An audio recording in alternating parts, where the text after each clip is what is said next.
Pentecostals and Charismatics number 500 million globally, making us one of the largest Christian demographics in history. We continue to be one of the fastest growing groups in Christendom as well. But in order to appreciate the number and understand the systems that make Pentecostal denominations like the Assemblies of God successful, we first need a brief history lesson. Modern Pentecostalism began in 1901 in a Topeka classroom with Charles E. Parham. When his students experienced the baptism of the Holy Spirit, Parham did his homework and concluded that the baptism of the Holy Spirit is accompanied by the initial physical evidence of speaking in tongues, a belief that has remained a core tenet of Pentecostal and Assemblies of God teaching for over 100 years now. Sitting outside that classroom was a black man named William J. Seymour, who was hungry for God and wanted to build the kingdom. After learning under Parham, Seymour came to Los Angeles to preach the gospel. He was unfortunately kicked out of the church in which he was supposed to preach, and with no plan B, he remained at the house of some friends, praying up to 7 hours a day. This prayer time became a group effort as others joined and began studying scripture with Seymour. The Spirit caught hold of the study group, and others came to experience the presence of God, and in April of 1906, the Spirit poured out, and people began speaking in tongues and prophesying. The place was so loud that they could be heard down the street, and others came to see what was happening. William Seymour himself was baptized in the Holy Spirit with speaking in tongues on the third day of this revival, and after outgrowing the house, the group moved to an old building on Azusa Street, where the revival continued for another 9 years. The Azusa Street revival burdened people for the lost, and they began traveling all over the world with their Spirit baptism fresh on their hearts and the empowerment of the Spirit deep in their souls. Here in the United States, the modern Pentecostal movement sparked a number of new denominations, including the Assemblies of God in 1914. The first General Council of the AG was founded by 300 people in Hot Springs, Arkansas, and before starting any business, they spent 4 days in prayer, seeking the wisdom and guidance of the Holy Spirit. Just a few months later, the Second General Council convened in Chicago.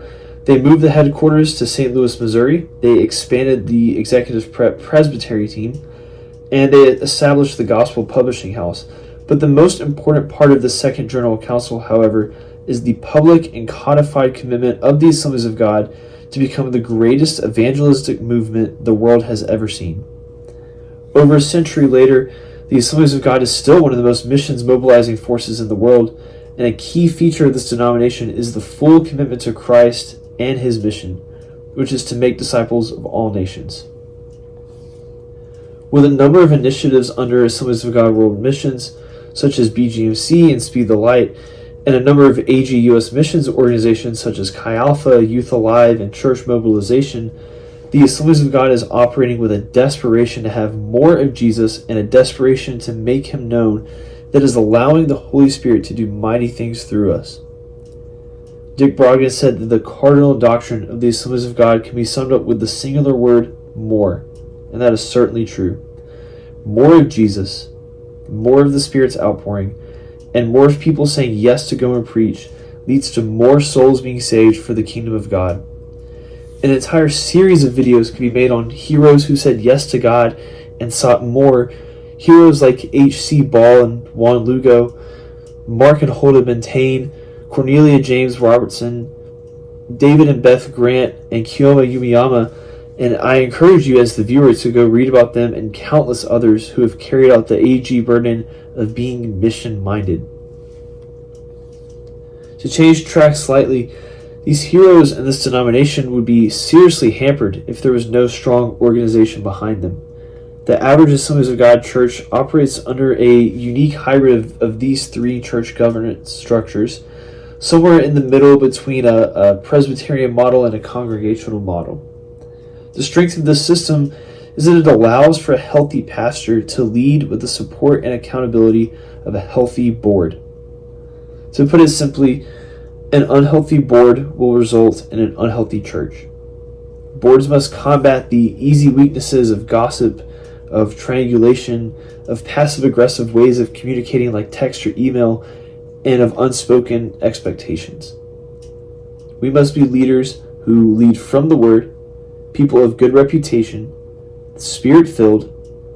We must be involved in the church and supportive of its vision, above reproach in all matters, and we must be mature believers.